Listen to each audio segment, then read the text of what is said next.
মহরম ইসলাম ধর্মের একটা পবিত্র মাস, কিন্তু এই মাস ঘিরেই এক আবেগ, এক বেদনা আর কখনো কখনো বিভাজন। কিন্তু কেন? কারণ মহরমের 10 তারিখ আশুরা স্মরণ করায় কারবালার এক ভয়ঙ্কর ট্র্যাজেডি। 680 খ্রিস্টাব্দে হযরত মুহাম্মদ সাল্লাল্লাহু আলাইহি ওয়াসাল্লামের নাতি ইমাম হোসেন ও তার পরিবার ইয়াজিদের অন্যায়ের বিরুদ্ধে দাঁড়িয়ে শহীদ হন।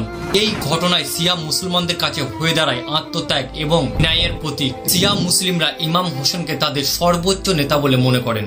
মহরমে তারা শোক পালন করেন তাজিয়া এবং মাতমের মাধ্যমে, যা এক আবেগ ঘন স্মরণ। অন্যদিকে সুন্নি মুসলিমরা ইমাম হোসেনের শহীদ হওয়াকে কিন্তু শ্রদ্ধা করেন, তবে তারা মহরম পালন করেন একটু ভিন্নভাবে, রোজা রেখে এবং নামাজের মাধ্যমে। তবে মাতম, তাজিয়া বা রক্তপাতের মতো কিছু প্রথা তারা কিন্তু অনুসরণ করেন না। তাহলে এবার আসল প্রশ্ন, বিভেদটা কোথায়? মূল পার্থক্য এসেছে ধর্মীয় নেতৃত্ব এবং ঐতিহাসিক ব্যাখ্যা থেকে। কে সত্য ইমাম, কাকে অনুসরণ করতে হবে, সেই প্রশ্নে সময়ের সঙ্গে গড়ে উঠেছে আলাদা আলাদা চিন্তাধারা। কিন্তু একটা জিনিসে কোনো দ্বিধামত নেই, ইমাম হোসেন ছিলেন সাহসী আর ন্যায়ের প্রতীক। আর আত্মত্যাগ কেবল শিয়া সুন্নির নয়, পুরো মানব জাতির জন্য একটা অনুপ্রেরণা। মত আলাদা হতে পারে, কিন্তু শ্রদ্ধা যেন হয় এক। মহরম হোক মিলনের, আত্মশুদ্ধির এবং সত্যের পথে ফিরে দেখার সময়।